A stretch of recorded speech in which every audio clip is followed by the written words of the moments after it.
Hey everybody, it's Cool Vegan Mama here. My first video on my new YouTube channel. I'm very excited to be here to connect with each and every one of you, and for those who are just meeting me for the first time, I'm happy that you clicked on this video because I hope you really have some takeaways that you can apply to your own life, particularly if you're just getting into plant-based living and being vegan is your goal for you and or your family. So this first topic, when it comes to shopping for vegan food, is like shopping for fashion, is revolved around that. I think there's a huge comparison, there's a huge parallel between the two. And this thought came to mind in comparing them because my background's in fashion writing. My background has to do with writing about trends and providing my insight and, you know, reviewing different fashion shows I used to go to. Basically, so I'm not all over the place because I'm known to do that. You know, just a little background about myself. I graduated college in 2004, Cal State Fullerton, a print and journalism major. Right after that, I was actually asked to come on board for Agenda magazine, an online publication where I had a column. I was a columnist for 10 years, and my column was called Talking Chic, and I addressed materialism. I interviewed a few designers such as Betsy Johnson, boutique business owners such as Lisa Klein, and I had the chance to go to several different fashion shows, largely or mainly based in LA, and then I was able to go to a fashion week in New York, which was awesome. So, and then from there, I started my own blog called Good Girl Gone Shopping, which I think when I really got involved in social media, it was at the height or at a certain time when I was all about fashion blogging. So that's where my background comes from. And I started doing some personal shopping here and there and helping women really find pieces that worked for them, really when I worked for a marketing company in the Inland Empire. And at the time, you know, a lot of women around the office wanted some tips on shoes and accessories, and so on break or after work we'd go to the store and I'd help them with things, and that's when I started realizing, you know, how women feel, and some men, but how mostly women feel the insecurity level of trying new trends, really finding pieces that communicated their personality. So after all that, after the marketing company, my blog, I got pregnant, you know, about 2 years ago, and I still had my blog, but my brain, I really had pregnancy brain. It's a real thing. But I also became vegan. I basically literally did it overnight with my boyfriend, who is my son's father, and we just went for it. We wanted to have a little bit more enlightenment in our lives, and at the time I wanted to lose weight, but it was really this amazing thing that we did, and my passion for fashion shifted because I didn't know where to go. I wasn't ready yet to necessarily start featuring eco-conscious designers because I was still getting a feel for what I'm about, what I wanted to express. And so my blog took a back seat. I stopped writing for Agenda. I really went through some alone time that I needed to readjust and refocus myself. So that is everything. That's pretty much the sum up of my background. So I was thinking about it, and the tips I have in regards to shopping for vegan food, natural, you know, plant-based food, really is similar to shopping for fashion. And so here are these 5 topics or areas or tips, or whatever you want to call them, that I think you might enjoy, and I hope it makes it a little bit more comfortable. So when you walk into the store, again, if you're fairly new to creating vegan dishes, that this can help. So here they are. Okay, so tip number 1, evaluate what you have. Just as ideally, you probably want to know what's in your closet before you actually go shopping for, say, new boots or new jeans or new jacket. I mean, I think that's ideal. You know, the whole point is you don't really want to waste too much money on clothes if you don't have to. I think it's the same thing with shopping for food. You know what you have in your cupboards and what you have in your refrigerator. The last thing you want is for food to go bad before you even touched it.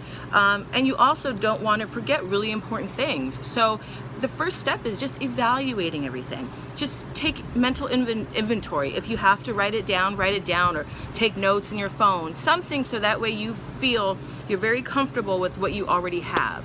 And I could tell you from personal experience, when you work with what you already have, sometimes like the most amazing dishes happen or are created, just like outfits. Sometimes you realize, oh my gosh, like everything that I didn't realize I had would go together goes together. So that's tip number one, evaluate what you have, okay? Second thing is think basics first. Okay, so you realize what you have.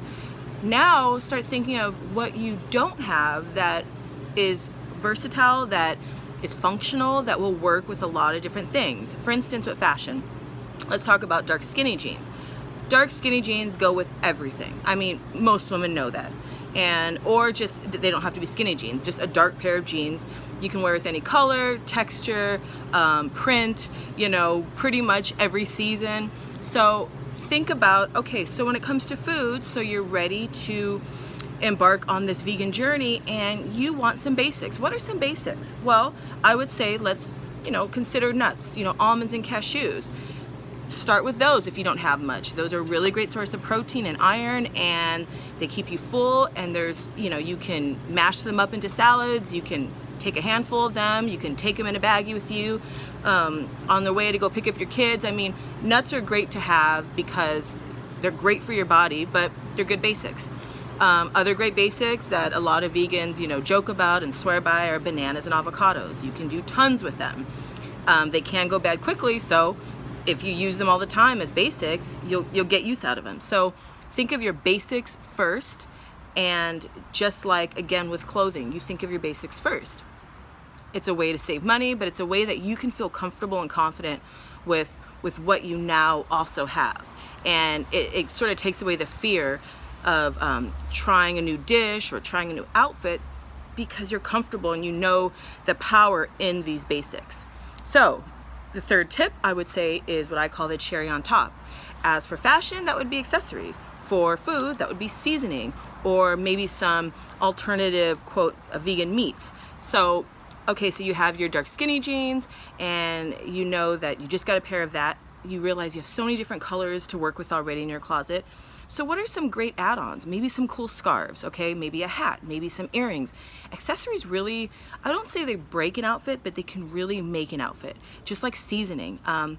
I think that nutritional yeast, and there's so many, I mean, that's something that I use for, not just for the vitamins, but the nice kind of nutty, cheesy flavor is great. But oregano, salt and pepper, garlic powder, there's so many things that will add to soups, and you can add to salads, and you can add to, again, an alternative sort of, you know, veggie burger. That's great. You can definitely season that up. So think of, once you have your basics, okay, now what can you add on that would really add some nice flavor and taste? So that's tip number 3, cherry on top. Tip number 4, and yes, I do have a list because I don't want to forget, would be, don't be afraid to try something new. I mean, once you already know what is in your closet, just like you already know what's in your cupboard and refrigerator, and you already have your basics, so you're excited about that. You have your seasoning, just like you have your accessories. Now what's new? What's something new you want to try? So it may be, you know, for fashion, you may want to try out this funky hat that you never thought you could do, but you go for it anyway, because worst comes to worst, you return it, you give it away, or you only wear it, you know, in the comfort of your own home for a few pictures. Big deal. So I would say, like, for food, okay, so maybe you're like, I want to try a dessert. I really love cheesecake, but I'm still totally staying away from dairy. So I'm going to try a diet cheesecake. The picture on the box shows that there's blueberries. I think I have blueberries, one of my basics. I can put that on top. I bring that up because I just bought the diet cheesecake. It's really good. Side note. But so think of something new that you normally don't have. And, you know, there's never, yes, you might lose a couple bucks in the process, or returning or giving to someone or whatever. That can happen. But there's something about trying something new, because the best thing that can happen is that you love it and then you want to explore more. That's great. Okay? So that's, never be afraid to try something new. Just like shopping for fashion, you can feel kind of insecure going down certain aisles, but guess what? There's Google, there's Instagram. You can always find recipes from other bloggers or YouTubers, or just people, other vegan mamas that just love to show what they made. So don't be afraid to try something new. Okay, so last one is have a budget and stick to it. That is probably one of the hardest things for most people, whether you're a shopaholic with fashion or shopaholic with food. The way I operate is I have a certain ideal limit of, okay, ideally I'm gonna spend just about this, but I know if I go up to here, I'm still okay. And I've stashed some money in my wallet for this or for that, because you always want to keep into account of sometimes your mood changes. Just like you go into a store, you're like, okay, I'm gonna go buy some boots and I'm gonna go buy this and this, but you walk out with a pair of like red pumps, I don't know, sandals for the next season, and you go home and you're like, I didn't spend money on anything I needed. That happens. So I think to prevent any of that, just like with food, just with food, you can do the same thing. You know, you think of all extra stuff, maybe extra carbolicious things like extra chips or a special kind of bread you want to try, and then you go home and you're like, great, I totally forgot avocados, and that was something you really wanted in your salad. All that stuff can happen. So I think the tips though, if you start with evaluating what you have and start with your basics, then the cherry on top, and then you're still not afraid to try something new, then it's likely to kind of keep you on track.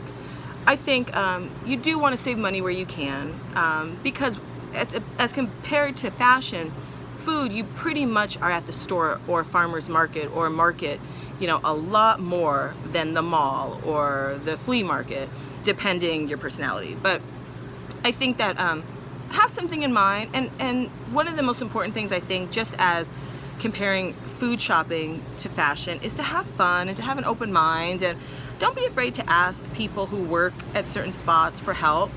I can't tell you how many times I've been so bummed out that an organic bag of kiwi wasn't at Trader Joe's anymore. You better believe that I asked someone working there and they told me when they're coming in, at what time, and you know, or if they're not going to carry something anymore. It's important to know. That helps you plan.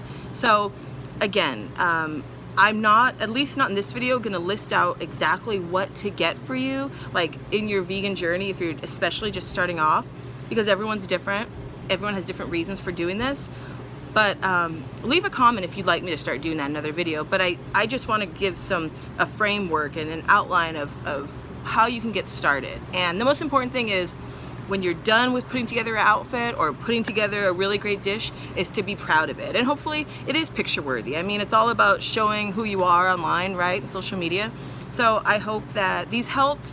Sorry if I'm a little bit all over the place. My mind jumps. It's like kind of bizarre a little bit, but I realize that's me. Take it or leave it. And if you take it, that's awesome. So leave a comment of different topics you'd like me to address, if I missed some areas that you think are important. But anyway, hope you enjoyed it. See you later.